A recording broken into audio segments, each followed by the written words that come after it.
Yes, good morning, friends. Today I have learned NCRT history book, chapter number 1, French Revolution, question number 5 का solution देखेंगे. Would you agree with the view that the message of universal right was based with contradiction? Explain. अर्थात क्या आप इस दृष्टिकोण से सहमत होंगे कि सार्वभौमिक अधिकारों का संदेश विरोधाभासों के साथ था? स्पष्ट कीजिए. यहाँ हिंदी में सार्वभौमिक अधिकारों का संदेश यानी सार्वभौम अधिकार जब हम सुनते हैं तो मन में एक बात उठती है कि सार्वभौम आखिर है क्या. बट जब इंग्लिश में हम लोग उसको देखते हैं तो वो है आपको यूनिवर्सल राइट. तो ये यूनिवर्सल राइट यानी कि सबको, राइट मतलब सही, यूनिवर्सल मतलब सबको, सबको सही अधिकार. तो इसको हम लोग समझेंगे ऐसे कि सार्वभौम अधिकारों को मोटा मोटी का उसका मतलब है कि मानव के अधिकार जिसके दरमियान, जिसके अंतर्गत कोई भी आदमी किसी दूसरे आदमी को लिंग, जाति या धर्म या संस्कृति या सामाजिक स्थिति के आधार पर जान से नहीं मार सकता. परंतु इसमें अपवाद है कि इच्छा मृत्यु, मौत की सज़ा, आत्मरक्षा में किसी को अगर आप मारते हैं तो वो मसले इसमें शामिल नहीं है. युद्ध में मारना हो गया, तो इस तरह के चीज़ जो है वो सार्वभौम अधिकारों के अंदर आते हैं. इसके अंतर्गत फ्रीडम ऑफ स्पीच भी आ जाता है, सोच, विवेक और धर्म को अपनाने की स्वतंत्रता भी आ जाती है. ये सार्वभौम अधिकार के अंतर्गत ये चीज़ आता है. आंदोलन की भी स्वतंत्रता होती है, दासता से स्वतंत्रता होती है, दासता से स्वतंत्रता होती है.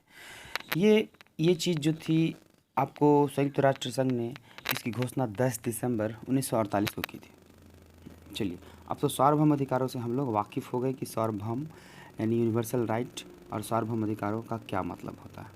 चलिए आइए, इसका आंसर होगा the message of universal right we are clearly surrounded by contradiction. Many idealists and the manifesto for people and citizen were uncleared. Uncleared. Their meaning were questionable. The French Revolution did not bring economic equality, but it kept largest section of the society away from it. यानी कि जो universal right यानी सार्वभौम अधिकारों के संदेश बिल्कुल साफ तौर पर विरोधों से घिरे हुए थे. लोगों का इन पर विरोध था. क्या चीज़ का विरोध था भाई?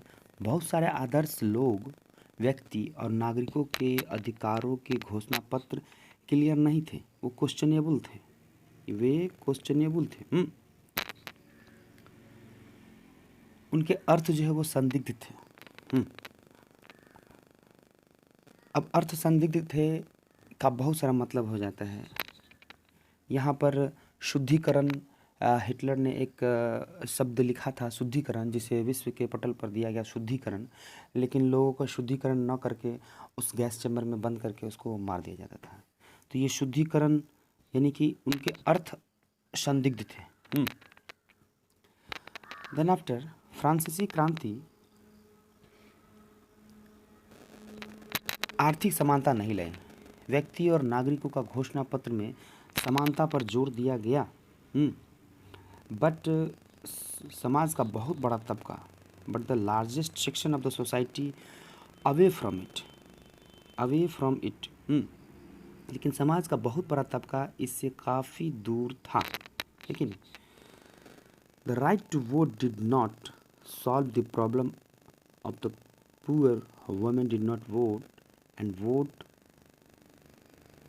not worked in office. Their struggle continued. Vote देने के अधिकार से गरीबों की समस्या हल नहीं हुई. महिलाओं को वोट देने और सरकारी दफ्तरों में काम करने से दूर रखा गया और उनका स्ट्रगल जो है वो लगातार चलता रहा, है कि नहीं. औरतों की स्थिति दयनीय बताई गई है. Finally we can say that the colonialism continued to grow inside France, its image of a free nation did not last long. इसको आप नहीं लिखेंगे। अंततः हम कह सकते हैं कि फ्रांस के अंदर उपनिवेशवाद बढ़ता रहा। अब यहाँ कॉलोनियलिज्म और उपनिवेशवाद, अगर हम कॉलोनियलिज्म को समझेंगे तो काफ़ी बेहतर तरीके से समझ में आ जाएगा कि ये कॉलोनियलिज्म क्या है। तो कॉलोनियलिज्म का स्पष्ट रूप में हिंदी जो इंग्लिश जो दिखता है वो कॉलोनी। तो कॉलोनी का मतलब एक जगह बनाना जिस जगह पर, जैसे आदिवासी या घुमंतू लोग अभी भी बनाते हैं कॉलोनी, और 4-5 टेंट लगा करके उस जगह पर वो रहते हैं। बट यहाँ इसका अगर हिंदी देखेंगे तो उपनिवेशवाद का तात्पर्य या कॉलोनिज्म का अर्थ है कि किसी विकसित देश द्वारा अपने लाभ के लिए किसी दूसरे संपन्न बट निर्बल, संपन्न हो यानी उसके पास धन संपदा जो केमिकल रूप में हो या फिर लकड़ी हो या कोयला हो, धातु हो, यानी किसी संपन्न बट निर्बल राष्ट्र को अपना गुलाम बनाकर उस देश का उपभोग करना ही कॉलोनियलिज्म कहलाता है। तो ये कॉलोनियलिज्म का जो, इसको आप नहीं लिखिएगा, गलती से आ गया। कॉलोनियलिज्म जो काल था, कॉलोनियलिज्म जो समय था वो 15th सेंचुरी से लेकर 20th सेंचुरी तक चला उपनिवेशवाद। Then after childrens and friends, इसे हम लोग समाप्त करते हैं। इसका हिंदी भी आप लोग देखिएगा, और हिंदी आप 3 से 4 मरतबा आप पढ़ेंगे और उसको याद करेंगे। देन आफ्टर आपको इंग्लिश खुद ब खुद लिखा जाएगा।